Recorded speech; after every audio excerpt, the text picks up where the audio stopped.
I continue to hone in on that, and the experience of me being here, giving everything I got, but I still didn't make it where I needed to be. Like, listen, I'm in a position where I could be able to coach you guys, but you want to be able to live out your dreams as long as you want to. If you don't do it the way that it's needed to be on an everyday basis, doing consistently, you won't see the results that you want to. On the back end, we got 3 veteran safeties that are going to anchor the back end. And those guys have had an amazing spring. They're everything we knew they would be. You know, I lost 3 guys that are going on to the NFL, but in some way, I think my room's deeper than it's ever been. What's going on, folks? We are launching the Retain the Roar campaign here at State Media in partnership with Happy Valley United. This is extremely important to me personally and the entire program moving forward. I came to Penn State in some of the darkest times. I deeply care about this university and this football program. That is why I'm done talking. I'm going to lead by example, and I'm working to pull a bunch of other lettermen together to get behind this campaign. It is integral for us to participate in NIL, and not only participate, but dominate to match the expectations that we all have for this program. We're in it to win championships, so let's put our money where our mouth is. I'm taking the first step. I hope that you all follow me. Our goal is to raise $500,000 to close this spring transfer portal cycle and ensure that we retain the roar.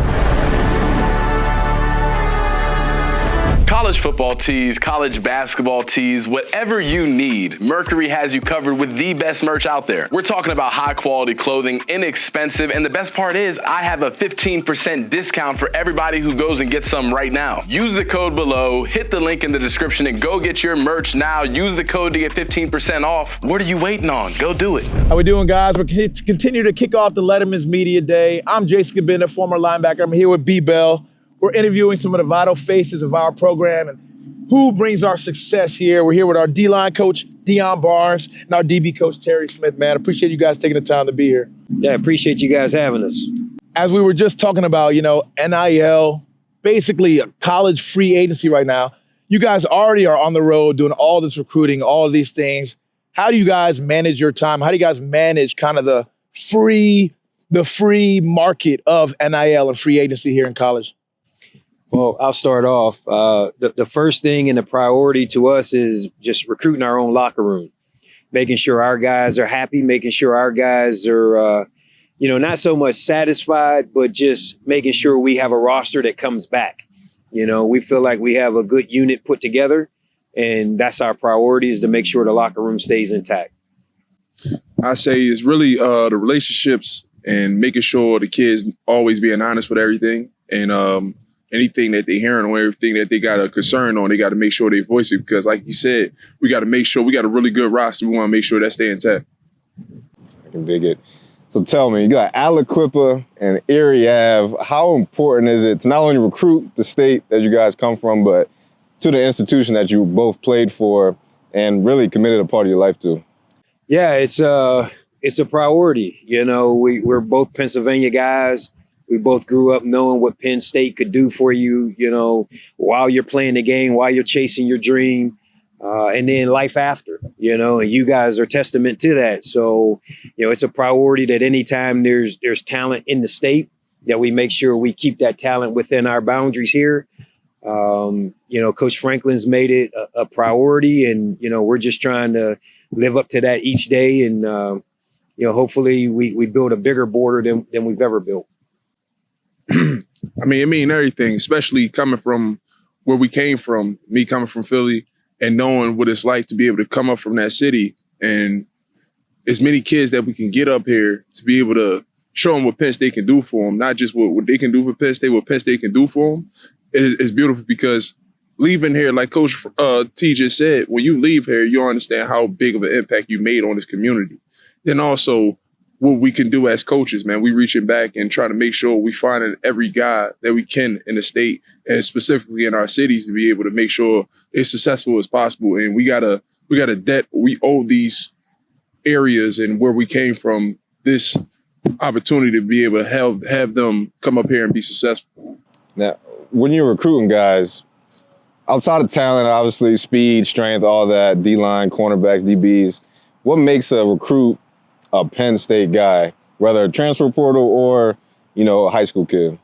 Yeah, there's a certain kind of kid that is attracted to Penn State, and that we are attracted to them. There's a toughness element. There's an intelligence element.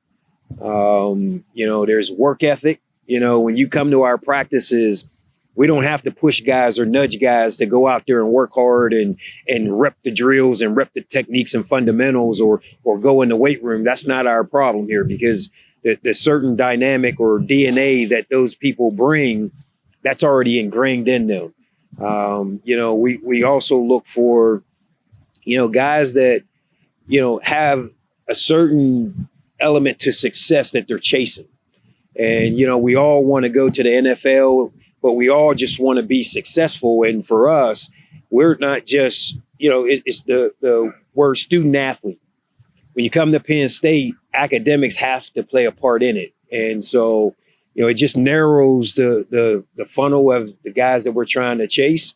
But that DNA right there is, what makes a Penn State guy. Now, we know all about the culture here at Penn State. We're all former players here. We know how much Penn State means to us, how big the culture is here. Now, in this changing world of college football, how important or what kind of impact does the culture still have or does it not have in terms of recruiting not only your own players, but players in high school, players in the transfer portal? Does the culture still have that same impact in helping keeping guys to stay here, having guys want to come here to Penn State? Yeah, I'd say it does. We haven't been impacted by the transfer portal. We've lost a couple guys, but I wouldn't say we've lost significant guys.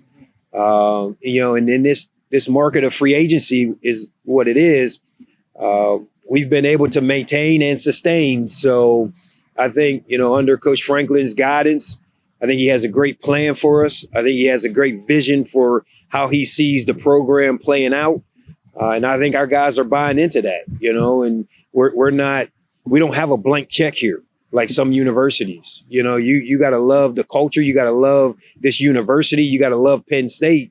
And, we've all experienced it. You go through your peaks and valleys, your struggles, but at the end, this place will set you up for the rest of your life if you take advantage of that. What's going on, y'all? Christian Hackenberg with State Media in the Pocket. This segment is brought to you by Utz. Utz has a phenomenal line of potato chips and other snacks. We were fortunate enough to be able to enjoy them all weekend. They kept us fed and ready for all of these interviews that you all are about to enjoy. They've been a fantastic partner of ours, and we're looking forward to continuing to bring you guys exclusive content here at State Media. I echo everything you say. The culture is going to stay the culture. If you want the kids to do what they got to do on the field, it has to be some type of culture, which is going to be that sacrifice, positive attitude, and the work ethic, and competing. You can't get away from that. That's got to be everything you do, or you will not be successful. It's got to be embedded into you.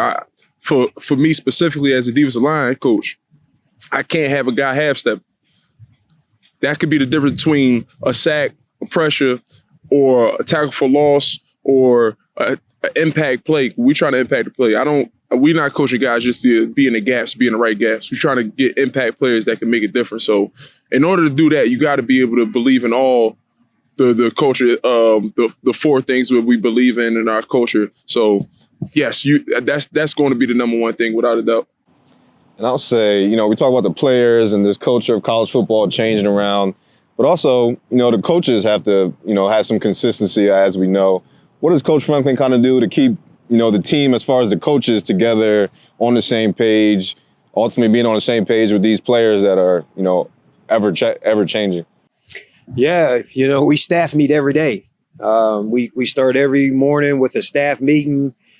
He calls on each department to just fill in the staff at, what's going on, whether it's NIL dealings, whether it's player personnel dealings, whether it's coaching, X's and O's, techniques. Everyone's called on. The department leaders are all called on to represent their department to inform us all of what's going on. There's really no secrets in the building. We're all dialed in the same way, and we all have the same vision, and he just heads it all up. Now, you guys are both former players, now coaches.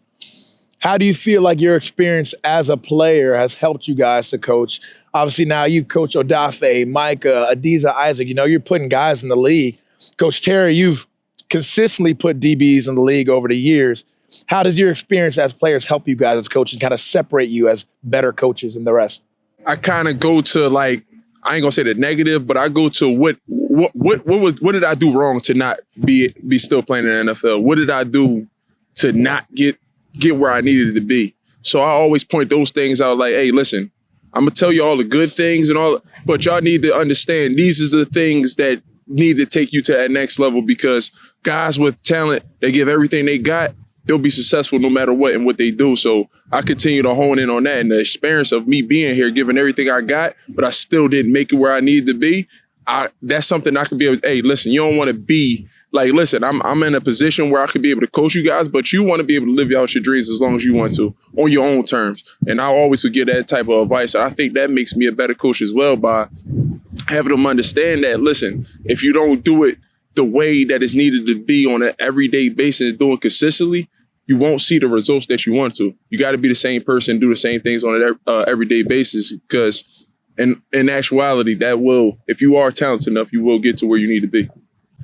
Yeah, simply put, I've built my coaching career on how would I want to be treated? How would I want to be coached? And, when I look back and reflect back on my career, I wanted a coach to talk to me with truth and honesty and just be upfront, tell me where my flaws are, help me to correct them. And that's how I try to coach my guys, and just have that transparency, that honesty, constant feedback. I run an open room. I want my guys to give me feedback even today. Help me help you. And if I'm not communicating a certain way, if I'm not talking to a certain way, or if I'm saying something that you feel like it's demeaning, how will I know if you don't communicate that to me? So we have open dialogue in my room. Guys tend to buy into it. I got a saying in my room at the top. It says, check your feelings in at the door. These guys are chasing their dreams. How can we get there? And we're going to have some tough conversations, but you can have the tough conversations when they know it's from a place of love. Yeah. And so, I make sure my guys know I love them first before they need to love me in return. And that's how we build trust. Love that. Finish off, obviously bringing back current spring ball right now. How you guys feeling? And in a short synopsis, what can we expect out of this Penn State defense in 2024? In the short synopsis, we're going to be really good again. I like that. Coach Deion has done an amazing job with our defensive line. We've had some really good D-lines over the years, but I think that group is playing at an all-time high. This is going on year 11 for me. And I think we just keep getting better up front. And when those guys are really, really good, man, on the back end, we can take advantage of those opportunities, and it's making us even better. So I think we have a great dynamic of some great guys up front. We've got a great back end. And then with Kobe in the middle of the defense, I think we got an opportunity to be really, really good on defense. Yeah, I agree with that. I mean, the guys that Coach T got in this room is making it easier for us. They making the quarterback hold the ball right now, and then we getting after the quarterback, but the pieces that's around is similar to what last year was. And these dudes is playing with type of tenacity in this spring ball that you going to see from an elite defense. So I think we got a chance this year to be really good. So is that back end, there's a lot of doubters with the young guys having to step up. It sounds like they're stepping up to the opportunity. Is that safe to say right now? Yeah, well, on the back end, we got 3 veteran safeties that are going to anchor the back end. And those guys have had an amazing spring. They're everything we knew they would be. And in my room in particular, I lost 3 guys that are going on to the NFL. But in some way, I think my room's deeper than it's ever been. Reload. And that's exactly the right word. We reloaded, and we got some new guys that's hungry, and some guys that you'll see on Saturday that you're going to be like, wow, we're not going to miss a beat. I believe it. Well, appreciate you guys stepping in, and best of luck this upcoming season. I appreciate you guys. Appreciate y'all.